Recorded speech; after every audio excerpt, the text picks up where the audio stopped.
all about you and your childhood. I can't remember. My nemesis growing up was Toastmaster Morris McNick. What does nemesis mean, Norm? Thankfully, I was very big as a child. Therefore, I had very few nemesis. Nemesis. I'll get it right. However, I did have a proclivity to avoid any kind of confrontation. Therefore, I never had any real problem. Until one day, my younger brother got in a fight. And he was getting wailed on by this smaller kid. Huh. So I had to step in and help out my little brother. Of course, I'm not a fighter. And this kid, his father, was an actual boxer. No question. He blacked my eye. He bruised my ego grievously. But I did survive, and we became friends.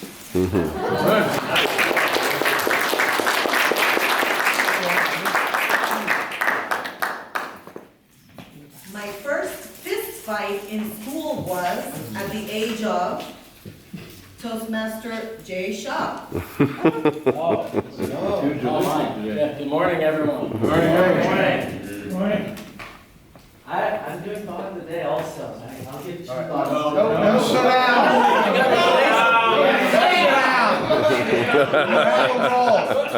We burn 30 seconds. Keep going. I wanted to tell them.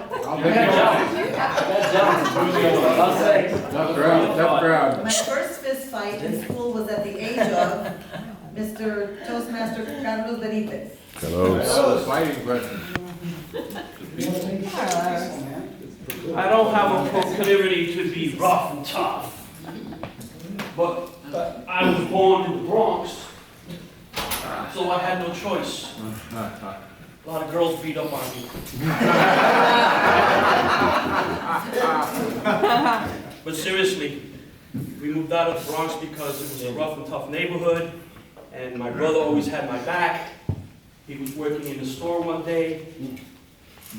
I was helping him out. We went to go get cartons of cigarettes to replenish the store, and on the way there we got robbed. They held a knife up to my brother and goes, "Please don't kill him! Please don't kill him!" And they were watching us. One guy peeked in and they were following us, and I had a suspicion that something was going on. I told my brother, he was like, "Get away, don't worry about it, man. We're okay." And I said, "But bro, something's going on. I think something's going down." And sure enough, as we walked down the block, there were a couple people in front of us and a couple people over here. They all kind of came together, stuck us in this basement. And like I said, they robbed us. And after that, my mother was beat feet out of the Bronx, and we headed on to Long Island.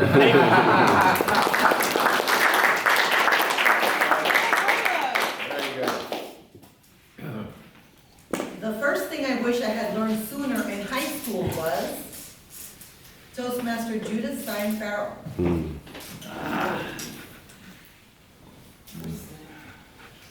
So first of all, there is a, Linda, you've got a Bingo. proclivity for assuming there are negative things happening in school. Not everything is negative, but the first thing I wish I learned in high school was where my locker was and how to get the combination right. How many people stood at their lockers going right, all the way to the left, past the number, all the way right. Nope. Yeah. No? Yeah. Well, yeah. So lockers were the first thing we all learned in high school.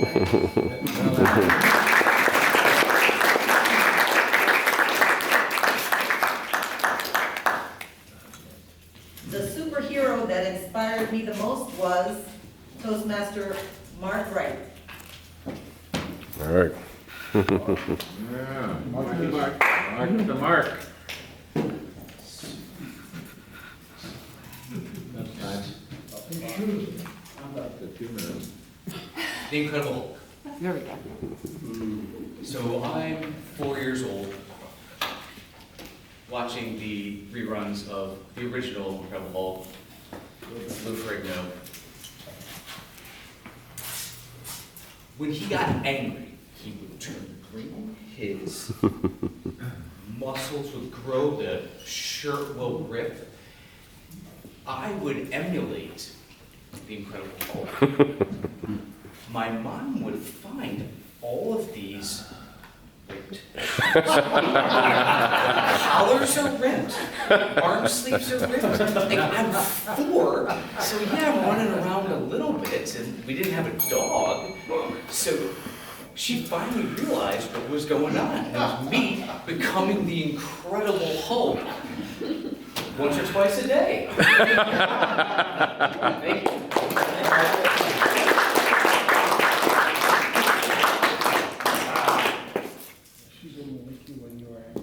Yes. My professional wrestling name would be Toastmaster Roy Shear. Oh, Lord. Hang on to that copy.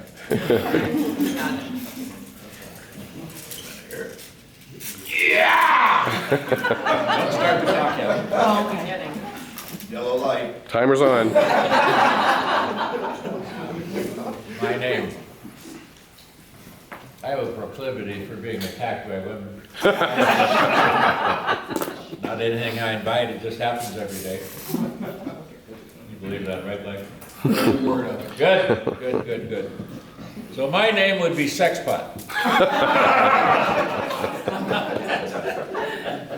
When the opponent came out, God damn, I can still walk. When the opponent came out, I'd grab him and give him a big kiss. Then I start stroking, but that's another story. So, yeah, it would be Sexpot. I've gotten used to that.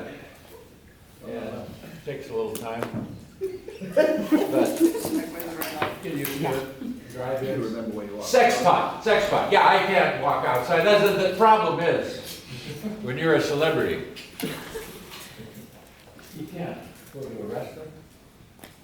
I don't know, maybe because my cost I wear it in, Sexpot.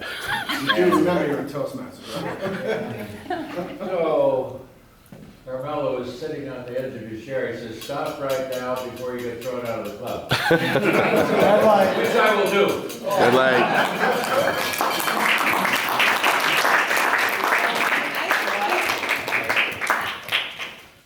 If I were an entertainer, my entrance theme song would be Distinguished Toastmaster Carmelo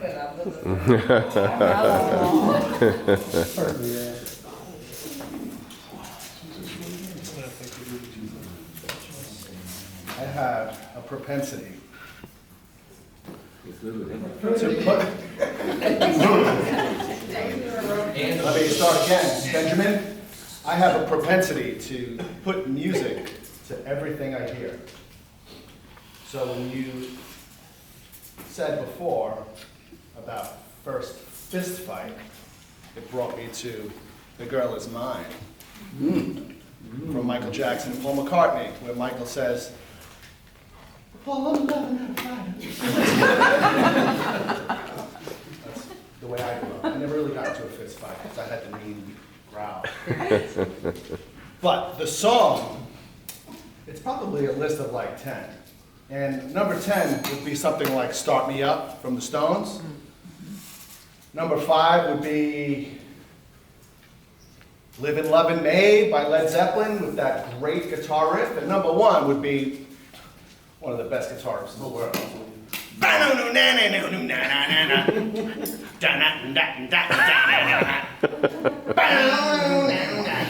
That's all the time I have.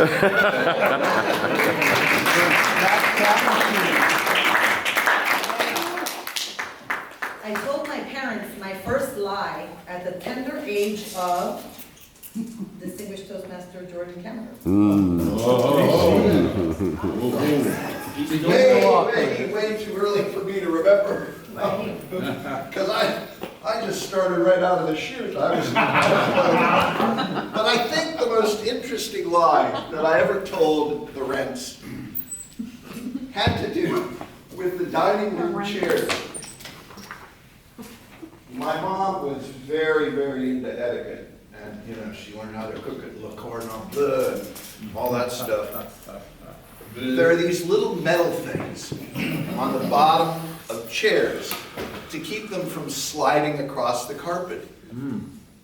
And it turns out that in 4th grade, boys like to put them on their shoes back in the country where I lived up in the woods in Minnesota. And so I would take them off the dining room chairs and sell them for 25 cents a piece. And it worked fine until somebody had a dinner in the dining room and the chairs catching on the carpet. How did that happen? Oh, he did it. I didn't actually pin it on my brother, but I didn't fess up immediately. And that is how it happened.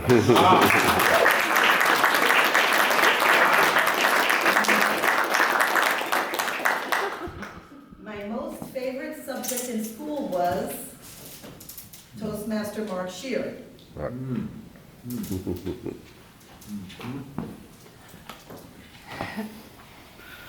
Morning, fellow Toastmasters and guests. Morning. My favorite subject in school. I was not a fan. I did not have the proclivity of academics when I was in lower education. But I did have the wherewithal. There are two types of people in this world. There are sheeps and there are shepherds. Oh. And I had a proclivity to protect the underdog. And I found myself many times having fistfights with those who were picking on these little people in society, these wonderful human beings. I would not let it happen, and neither would my buddies. And one day, I made a big mistake when I was in the last day of high school. There was a guy who was just the biggest bully of all, and I said, I'm going to make it right for this guy before I get out of school. And on that night, I found where he was.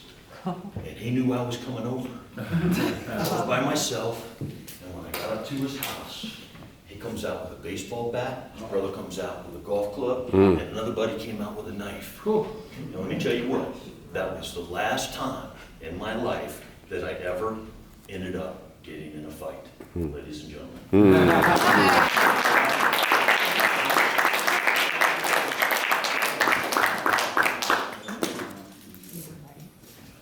My first school crush was Toastmaster Benjamin Urrutia. Right, go on with it. Well, I have to confess, like my first history of romance was my teacher, because at the time she used to wear miniskirts. So I said, oh, this is the lady. But then I realized that that was not the way to go, so I picking one girl that was just like thinking that nothing was going on in the world. And I was her boyfriend. She never knew about that.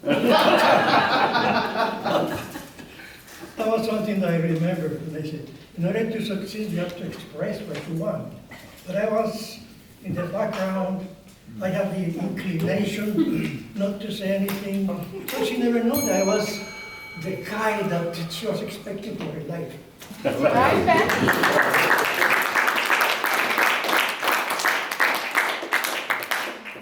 My favorite meal that my family made was Toastmaster Patricia. Patricia.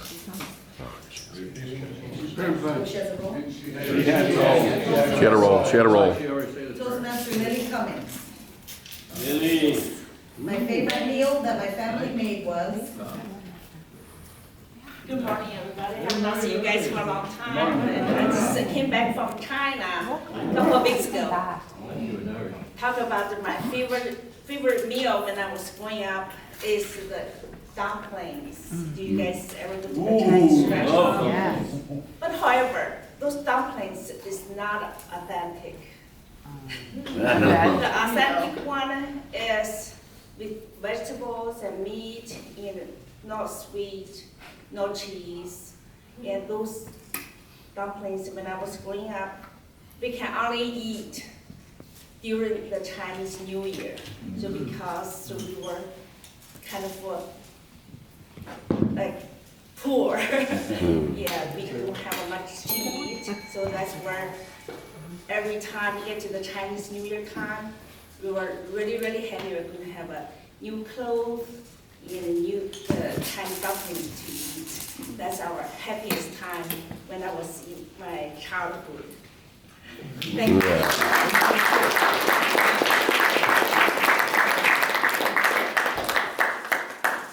The least favorite meal my family made was Toastmaster Tim Taylor. Oh.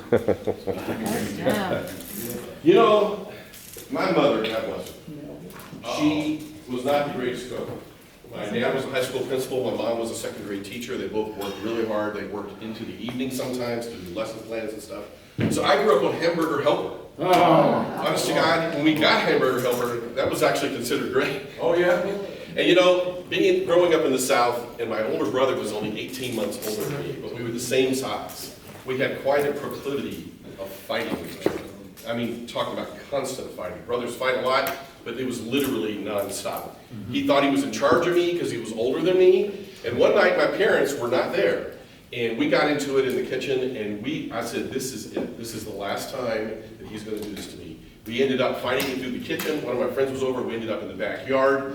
We fought for 3 hours. Wow. The neighbors broke us up twice. Both of us had black eyes, busted lips, everything. But I was not going to give up, and he was not going to pick on me anymore. We finally ended up in the garage. I picked up a boiler that my mother, the handle had broken off, had a little metal piece sticking out, hit my brother right across the forehead with it, and cut him all the way across here. Oh, my. Did not leave a scar, but he had so much blood in his eyes he couldn't fight anymore, and that was the last time he ever picked on me.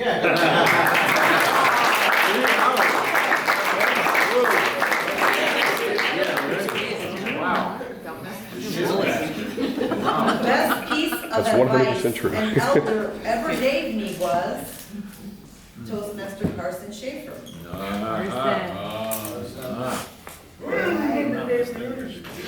You can't play in a band for a living, Carson. High school is an interesting place because I was a nerd, and it's really annoying today when nerds are cool. Carson, Because who's I went to my daughter's Meet the Teacher Day at her junior high school, and walking up this huge stairs, my wife says, "What's wrong?" I said, "I'm waiting for somebody to punch me." And then you walk up, you wait for one of your friends to go, boom! You guys always punch each other all the time. My daughter would say, "Well, didn't they get arrested?" "No, you had fights like Tim did. And if there was nobody around to break it up, you fought till somebody won." And I was in marching band.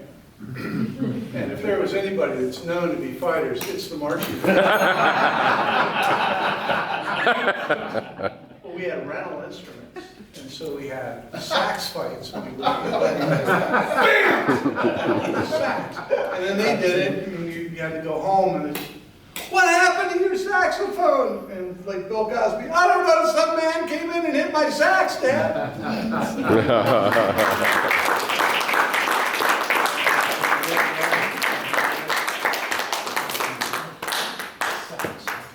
Did you know that as a child, I once Toastmaster Lonnie Fowler? Lonnie. Tell the truth, Lonnie. Good morning, Toastmasters. Good morning. Good morning, Lonnie. So, this was in middle school. I guess I was a little competitive. There was a contest, who could turn the reddest. I will never forget it. Purposely turn red. I attempted to do that, and then I passed out. And I had to explain to, well, it was my great-grandma that came to pick me up, because my mom was working. And I had to explain to her what What happened? So yes, that did happen. It was quite embarrassing, and people actually thought I faked it too. I was on the floor, I was like, oh yeah, I think he's just faking it. Why the heck would I fake passing out in class?